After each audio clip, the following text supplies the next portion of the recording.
এবাৰ আমাৰ থানাত পায়গৈ। এইজনী আমাৰ শদিয়াৰ এপাদৌ হয়। আগতে মই 20 বছৰ জেল খাটি থাকোঁতে উলিয়াই আনিছিলে। বহুত বছৰৰ পাছত এপাদৌক লগ পালোঁ আৰু আজি 25 বছৰৰ পাছত ডিঙি কামিহাৰো ওলালে আৰু বয়সো হ'ল 100 বছৰমান হ'ল কি জানি ঠিক না এনেই কৈ দিয়ক 120 বছৰ বুঢ়ী হ'লগৈ এতিয়া আৰু মানে ঘৰটো বনাই আছে। এতিয়া আমি খুৱাব লাগে আৰু ঘৰো বনি আছে বিল্ডিং বনাব পৰা নাই। এইটো বিল্ডিং বনি আছে আৰু চৰকাৰে অলপ সহায় কৰিব লাগে। আজি মিটিঙত আহিছোঁ নাযা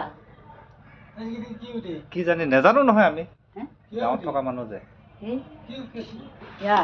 অলপ লেকচাৰ দে মুদি আহিব কোৱাচোন কিমান বছৰৰ পৰা চপা খোৱাত এই নিৰুং দে নিৰুং চবে মোক ভাষণ দিব দিয়া এনে ভাষণ দেচোন দিয়াত নিৰুং তাৰপৰা ভাষণ দিব দিয়া যি চাবি বাৰু ক'ব 120 বছৰ হ'ল আমাৰ এপাদৌ হয়।